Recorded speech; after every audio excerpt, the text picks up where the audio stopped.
Welcome back, everybody. We are back with another deep dive. And wow, did you guys ever deliver on this one? Yeah. The requests for this were pretty overwhelming. So you wanted us to look at the Jake Paul versus Mike Tyson exhibition match. Right. And a lot of you are asking, was it a real fight or was it all staged? A lot of questions out there. Okay. Tons of fan theories and reactions. So today we are going to go through all of that, look for evidence, and hopefully by the end you guys can decide what to believe. It is interesting, just to even call it a fight. Right. So people are really questioning that. I mean, you had over 70,000 fans there in the arena. Oh, yeah. An $18.1 million gate. It was broadcast globally on Netflix. That's true. It was more like a Hollywood production than like, your typical boxing match. Yeah, it was a spectacle for sure. And I think a lot of it, honestly, was about seeing Mike Tyson back in action. Right. I mean, even if he is 58, the commentators even said Father Time remains undefeated. Yeah. But come on, did anybody really think that Jake Paul had a chance against, Mike Tyson? Well, I mean, on paper, he won. Yeah. It was a unanimous decision for Paul. Yeah. But you got to look a little deeper. I think those ConcuBox stats are really revealing. Oh, yeah. What were they? Tyson landed only 18 out of 97 punches. Never landed more than 4 in a round. Wow. And in 2 rounds, he didn't connect at all. Okay, so right off the bat, Right. That's not exactly the Tyson we remember. That's not the knockout artist that we've all come to know. Yeah. So that's fueling the speculation, right? Yeah, I mean. He really declined that much? Right. Was he holding back? Was it all part of the plan? Yeah. Who knows? And that's where it gets interesting, right? Yes. The Unilad article highlights a few specific moments that have fans convinced that this was staged. Okay. One of the biggest ones that people are talking about is the, what they're calling the tongue wag. Right, yeah, where Tyson throws a punch. Yeah. Paul stumbles back, Mm-hmm. sticks his tongue at Tyson. Yeah, and some people think that that's like a signal. Yeah, like, take it easy.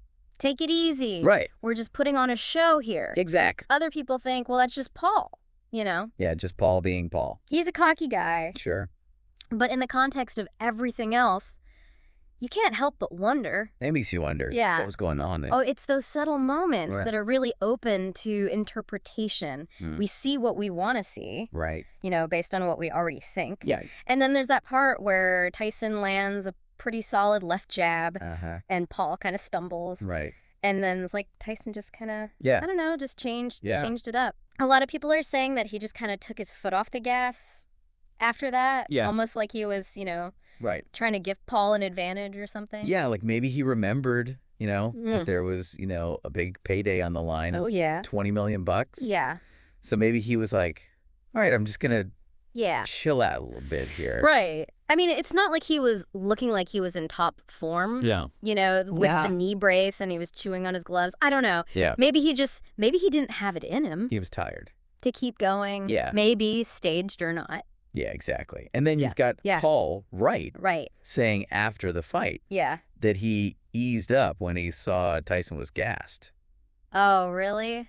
So what does that mean? Yeah, was that like him being a good sport? Yeah. Was that part of the plan all along? Was there a deal? Right, exactly. I don't know. It really makes you wonder. Yeah, it really does. And then on top of that, Tyson is like, well, I'm not saying I'm done fighting. Oh, really? Yeah, and he even mentioned No kidding. potentially fighting Logan Paul. Oh, wow. So, I mean, or a rematch, maybe.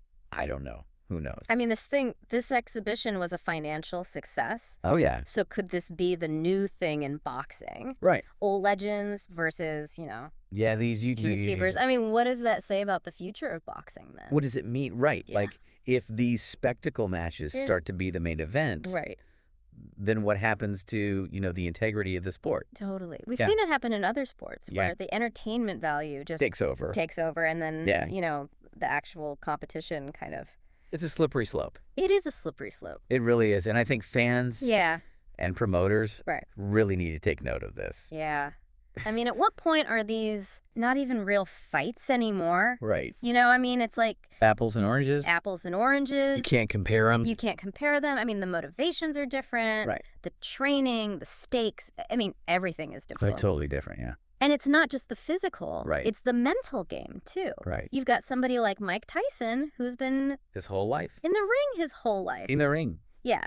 And then you've got somebody like Jake Paul, whose background is in entertainment. Exactly, yeah. You can't really compare those. You can't, no. Two things. Yeah. I mean, and then you've got to think about the long-term impact. Right. I mean, are they putting their health at risk? Right, especially for Tyson. Yeah. Who's already, he's had a long career. He's taken some damage. He's been in the ring. He's taken a lot of hits. Yeah, and even if he's in good shape, it doesn't matter. Right. The risk is always there. Yeah, it's a big risk. At what point is it not entertainment and it's just exploitation? Yeah, where's the line? Right. Where do we draw the line? And how much responsibility do we have as fans? Right. Are we part of the problem? By watching this. By supporting it. By buying into it. Yeah. It's tough. Yeah, it's a tough one. It's really tough. It really is. I don't know. It's like this weird mix of nostalgia and just the spectacle of it all. Like yeah. You just... I think we want to see our heroes back in the ring. Back in action, yeah. But at what cost? At what cost, yeah. I feel like we're really walking this line. Yeah. On the one hand, it's exciting. It's something different. Right. It shakes things up, brings a new audience to the sport. Mm-hmm. But on the other hand, are we kind of sacrificing the sport itself? Right. Are we for the entertainment, The heart of boxing? Yeah. Yeah. I mean, it's a question that people have been asking about boxing for years. Yeah. I mean, you think about, even back in the day with Ali and Andy Warhol, these sort of crossover fights with celebrities. Right, right. Or even, more recently, all these YouTubers turned boxers. That's true.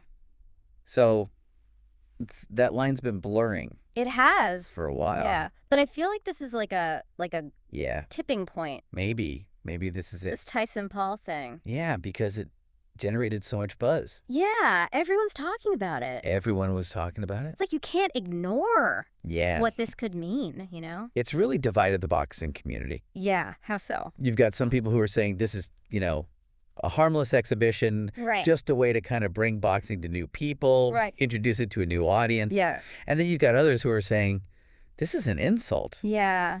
This is terrible for the sport. Yeah. It's diluting everything that we love about boxing. So where do you stand? It's tough. Where do I stand? Are we watching boxing die a slow death? Or is this just like... Is it changing? Natural, evolution. Adapting. I mean, it's hard to say. I think it's definitely important to acknowledge the dangers. Yeah. Like we said, the exploitation. Right. We've got to protect the integrity of the sport. Yeah.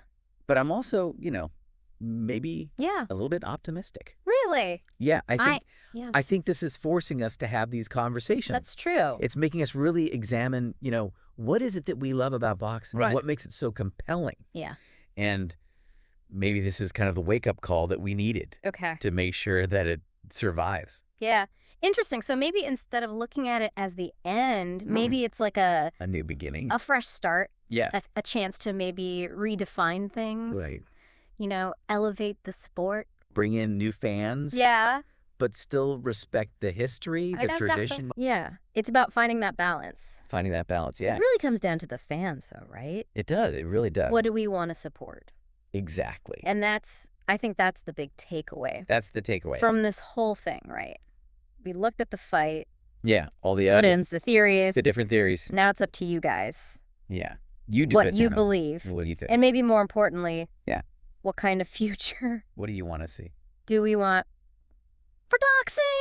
Yeah. That's all the time we have for this deep dive. Yeah. But thanks for going down this rabbit hole with us. Absolutely. We'll see you next time. See ya.